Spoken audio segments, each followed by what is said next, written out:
subuh itu terasa syahdu di desa Sumberrejo. Suara azan berkumandang dari masjid tua di ujung jalan, memanggil warga untuk menunaikan salat.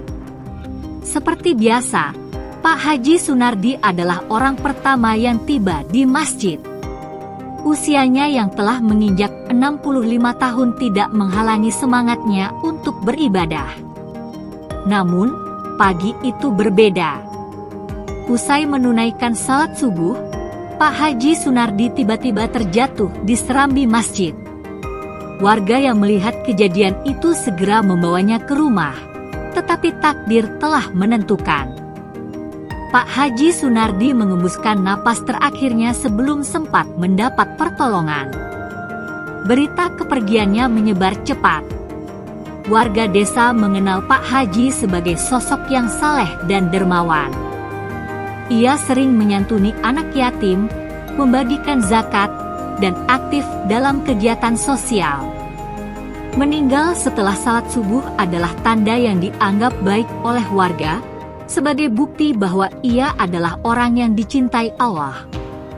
Namun, tidak ada yang menyangka bahwa pemakamannya akan menjadi awal dari misteri besar yang menggemparkan desa. Pemakaman Pak Haji Sunardi dilaksanakan pada sore hari. Ratusan warga berkumpul untuk memberikan penghormatan terakhir. Proses penggalian liang lahat berlangsung seperti biasa, hingga salah satu penggali makam menemukan sesuatu yang janggal. "Kok tanahnya lembek sekali, ya?" gumamnya. Tidak lama setelah jenazah Pak Haji dimasukkan ke dalam liang lahat, seekor ular hitam keluar dari tanah. Ular itu menggeliat dan melingkar di sekitar nisan, membuat para pelayat mundur dengan ketakutan. "Waduh, ini pertanda apa?" bisik seorang warga. Belum selesai keterkejutan itu, belasan ular lain mulai bermunculan dari sela-sela tanah. Beberapa di antaranya berukuran besar, membuat suasana menjadi mencekam. Para penggali makam mencoba mengusir ular-ular tersebut, tetapi mereka seolah enggan pergi. Fenomena ini membuat warga bertanya-tanya. Apakah ada sesuatu yang belum terungkap dari kehidupan Pak Haji Sunardi? Ahmad, anak sulung Pak Haji Sunardi, merasakan kegelisahan yang luar biasa setelah melihat kejadian itu. Ia memang tidak selalu berada di desa karena kesibukannya kuliah di kota, tetapi ia tahu betul bahwa ayahnya selalu dikenal sebagai orang baik. "Ibu, kenapa bisa begini?" tanyanya kepada ibunya yang masih duduk terisak di ruang tengah. Ibunya hanya menggeleng pelan. "Entahlah, Nak. Mungkin ini hanya kebetulan." Namun, Ahmad tidak yakin. Ia mulai mengingat kembali kehidupannya sejak kecil. Ia memang selalu hidup berkecukupan, tetapi ia tidak pernah tahu persis dari mana semua harta keluarganya berasal. Apakah ada sesuatu yang tidak pernah ia ketahui tentang ayahnya? Beberapa hari setelah pemakaman, warga desa mulai melaporkan kejadian aneh di area makam. Beberapa orang yang lewat pada malam hari mendengar suara desisan dan gerakan aneh di sekitar makam Pak Haji. Pak Udin, seorang petani yang sering pulang larut malam, menceritakan pengalamannya. "Saya lewat situ habis dari sawah, tiba-tiba saya dengar suara kayak desisan ular, tapi banyak banget," katanya kepada warga lain. "Waktu saya lihat ke makam, ada bayangan yang bergerak-gerak. Astagfirullah, saya langsung kabur." Desa mulai dipenuhi dengan berbagai spekulasi. Beberapa orang percaya ini adalah hukuman bagi Pak Haji, sementara yang lain menganggap ini sebagai ujian bagi keluarganya. Ahmad semakin penasaran.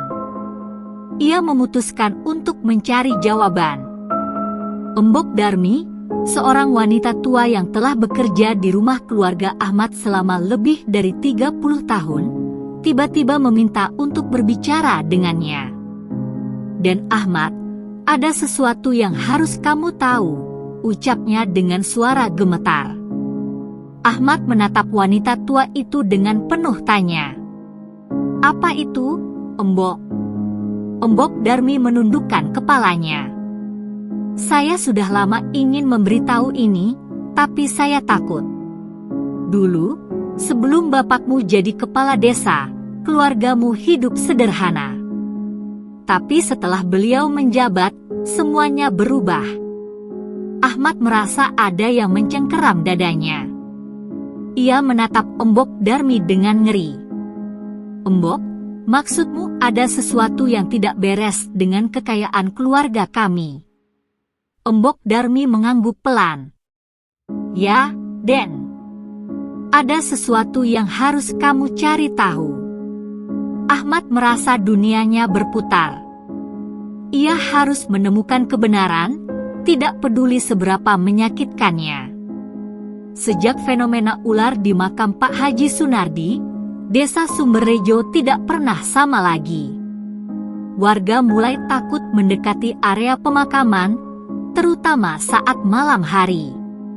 Beberapa saksi mata melaporkan bahwa mereka melihat bayangan hitam berkeliaran di sekitar makam, dan suara desisan ular terdengar hingga ke rumah-rumah terdekat. Ahmad yang baru saja kembali ke desa mulai merasakan perubahan atmosfer di kampung halamannya. Suatu malam, saat ia sedang duduk di teras rumah, ia melihat seorang pria tua berjalan tergesa-gesa ke arah rumahnya. Itu adalah Pak Hamdan, mantan bendahara desa yang sudah lama tidak terlihat. Ahmad, ada yang harus kamu ketahui, ucap Pak Hamdan dengan suara bergetar. Makam ayahmu bukan hanya ular yang menjaganya. Ada sesuatu yang lebih mengerikan. Pak Hamdan bercerita bahwa beberapa malam terakhir, ia melihat sosok tinggi besar berdiri di dekat makam Pak Haji. Sosok itu mengenakan pakaian putih kusam, dan matanya menyala merah dalam gelap. Bukan hanya ular, Ahmad. Aku yakin ini adalah hukuman bagi kesalahan yang dilakukan di masa lalu, katanya dengan wajah ketakutan. Ahmad merasa ngeri. Ia selalu menganggap ayahnya sebagai sosok yang baik, tapi kejadian ini membuatnya bertanya-tanya apakah ada rahasia yang belum ia ketahui. Malam itu, Ahmad tidak bisa tidur. Pikirannya dipenuhi oleh cerita Pak Hamdan. Pukul 2 dini hari, ia memutuskan untuk keluar dan melihat makam ayahnya sendiri. Langkahnya terasa berat saat ia berjalan di jalan setapak yang gelap menuju pemakaman. Sesampainya di sana, ia merasakan hawa dingin yang tidak biasa. Tiba-tiba, terdengar suara desisan dari balik semak-semak. Dari dalam makam, tanah bergoyang. Lalu, seekor ular raksasa muncul dari sela-sela batu nisan, melingkar seolah melindungi sesuatu. Ahmad terpaku. Ia ingin lari, tapi tubuhnya terasa membeku. Lalu, di antara bayangan pepohonan, ia melihat sosok berdiri. Sosok itu tidak bergerak, hanya menatapnya dengan mata yang merah menyala. Ahmad terbangun dengan tubuh penuh keringat. Ia tidak ingat bagaimana ia bisa kembali ke rumah. Yang ia tahu, ia mengalami sesuatu yang tidak bisa dijelaskan. Pagi harinya, ia menemui Embok Darmi, pembantu rumah tangga yang telah lama bekerja untuk keluarganya. Dengan suara gemetar, ia bertanya, "Embok, apakah ada yang disembunyikan oleh ayah saya?" Embok Darmi terdiam lama sebelum akhirnya menghela napas. "Nak, ada sesuatu yang memang sudah lama ingin Embok ceritakan." Embok Darmi mengungkapkan bahwa saat Pak Haji Sunardi menjadi kepala desa, banyak warga yang diam-diam mengeluhkan bahwa dana desa sering hilang. Pembangunan yang seharusnya selesai terbengkalai, dan beberapa warga miskin yang seharusnya menerima bantuan justru tidak mendapatkannya. Namun, karena Pak Haji dikenal sebagai orang yang dermawan dan taat beribadah, tidak ada yang berani mempertanyakan lebih lanjut. Tapi ada satu hal yang lebih mengerikan, lanjut Embok Darmi. Dulu ada seorang lelaki tua, seorang dukun, yang datang ke rumah ini. Malam itu, setelah dia pergi, aku mendengar Pak Haji bicara sendiri di dalam kamar. Sejak saat itu, hidupnya berubah, dan kini setelah dia meninggal, ular-ular itu. Ahmad merasa harus mencari jawaban. Ia mendatangi Kiai Mahmud, pemuka agama yang dihormati di desa. Ular itu bukan sekadar fenomena alam, ujar Kiai Mahmud dengan suara serius. Ada sesuatu yang belum terselesaikan. Ahmad, apakah kamu bersedia mencari kebenaran meski itu menyakitkan? Ahmad mengangguk. Saya harus tahu. Bersama beberapa warga dan Kiai Mahmud, Ahmad kembali ke makam ayahnya. Kali ini, mereka membawa alat untuk menggali. Saat mereka mulai mengorek tanah, sesuatu yang tidak terduga terjadi. Seekor ular besar keluar dari bawah nisan, melilit sesuatu yang tampak seperti kotak besi tua. Dengan hati-hati, mereka mengambil kotak itu dan membukanya. Di dalamnya, mereka menemukan tumpukan dokumen, uang yang sudah lapuk, dan selembar kertas bertuliskan, "Jangan biarkan ini terungkap. Hanya Allah yang tahu kebenaran." Ahmad tertegun. Apakah ini bukti bahwa ayahnya memang telah melakukan sesuatu yang salah? Pak Hamdan akhirnya angkat bicara di hadapan warga. Ia mengungkapkan bahwa selama bertahun-tahun, ia tahu ada aliran dana yang tidak jelas. Namun, karena takut, ia tidak pernah berani berbicara. Aku takut dibunuh. Aku takut keluargaku dihancurkan. Tapi sekarang, aku tidak ingin membawa dosa ini ke liang kubur, katanya dengan suara serak. Ahmad merasa dunianya runtuh. Ayahnya yang ia kagumi ternyata tidak sebaik yang ia kira. Setelah semua pengakuan itu, terjadi sesuatu yang mengejutkan. Hujan deras turun dengan tiba-tiba, seakan langit ikut menangis. Petir menyambar di sekitar pemakaman, dan tanah di sekitar makam Pak Haji retak, seolah ingin menelan rahasia yang telah lama terkubur. Warga desa berlari ketakutan. Ahmad hanya bisa berdiri di tempat, merasakan bagaimana sejarah keluarganya kini benar-benar hancur. Setelah malam penuh kehebohan itu, Ahmad mengambil keputusan besar. Ia memutuskan untuk menyerahkan semua dokumen yang ditemukan di makam kepada pihak berwenang dan mengembalikan uang yang masih bisa diselamatkan kepada desa. Dengan langkah berat, ia menemui kepala desa. Saya tidak ingin hidup dengan dosa ini. Biarkan semuanya terang benderang, katanya. Pak Herman, kepala desa, mengangguk dengan mata berkaca-kaca. Ini langkah yang berat, Ahmad. Tapi ini jalan yang benar. Desa mulai memulihkan diri. Ahmad yang dulu dihormati karena status keluarganya, kini dihormati karena kejujurannya. Dan sejak saat itu, ular-ular di makam Pak Haji tidak pernah muncul lagi. Setelah mengetahui kebenaran tentang kekayaan keluarganya, Ahmad merasa hidupnya berubah drastis. Hati dan pikirannya dipenuhi dengan pergolakan batin. Bagaimana mungkin ayahnya yang selama ini dikenal sebagai sosok yang saleh dan dihormati ternyata memiliki rahasia besar di balik hartanya? Di satu sisi, ia ingin membela nama baik keluarganya. Namun, di sisi lain, kebenaran telah terungkap, dan ia tidak bisa menutup mata terhadap fakta yang ada. Pada suatu malam, Ahmad duduk di ruang tamu bersama ibunya, Embok Darmi, dan Pak Hamdan. Mereka membahas langkah selanjutnya. "Kita harus melakukan sesuatu, Nak," ujar ibunya dengan suara lirih. "Kalau ini memang benar, kita tidak bisa membiarkan dosa ayahmu terus membebani kita." Ahmad mengangguk. "Saya akan mengembalikan semua yang bukan hak keluarga kita. Keputusan itu telah dibuat. Tapi apakah desa akan menerimanya?" Keesokan harinya, Ahmad pergi menemui kepala desa yang baru, Pak Herman. Ia membawa semua dokumen yang membuktikan bahwa ada dana desa yang diselewengkan selama kepemimpinan ayahnya.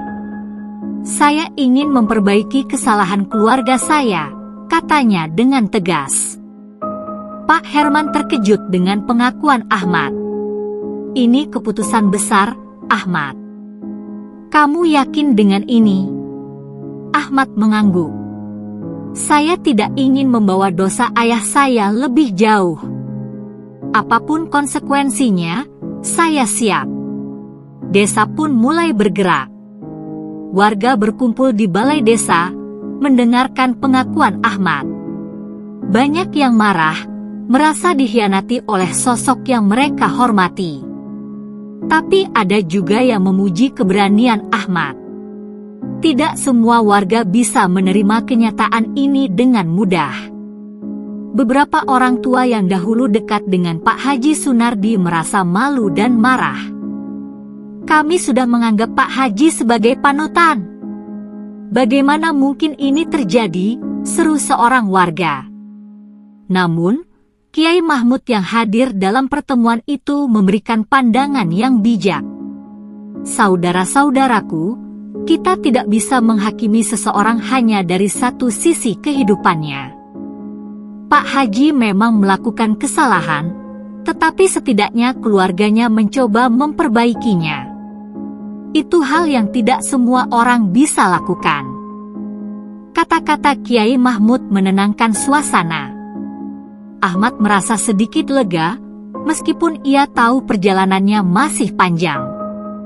Beberapa hari setelah pengembalian dana desa mulai dilakukan, sesuatu yang aneh terjadi di makam Pak Haji. Warga yang datang ke pemakaman melihat bahwa ular-ular yang dulu mengerumuni makam mulai menghilang. Tidak ada lagi suara desisan, tidak ada lagi pergerakan aneh di sekitar nisan. Pak Udin, yang dulu ketakutan melihat ular-ular itu, kini hanya menemukan makam yang tampak tenang dan bersih. "Subhanallah, apakah ini pertanda bahwa arwah Pak Haji sudah tenang?" bisik seorang warga. Kiai Mahmud tersenyum. Mungkin ini adalah cara Allah menunjukkan bahwa kebenaran telah ditegakkan. Setelah semua badai berlalu, Ahmad memutuskan untuk tetap tinggal di desa. Ia merasa memiliki tanggung jawab untuk memperbaiki reputasi keluarganya dan membangun kembali kepercayaan warga. Ia mulai aktif dalam kegiatan sosial, mendukung pendidikan anak-anak desa, dan bahkan membantu mengelola dana desa agar benar-benar bermanfaat bagi masyarakat. Ibunya, meskipun masih diliputi kesedihan, merasa bangga dengan putranya. "Kamu telah memilih jalan yang benar, Nak," katanya sambil menatap Ahmad dengan penuh kasih. Ahmad mengangguk. Ia tahu bahwa hidupnya kini memiliki tujuan yang lebih besar. Ia akan memastikan bahwa sejarah tidak akan terulang kembali. Karena kejujuran lebih berharga daripada segalanya.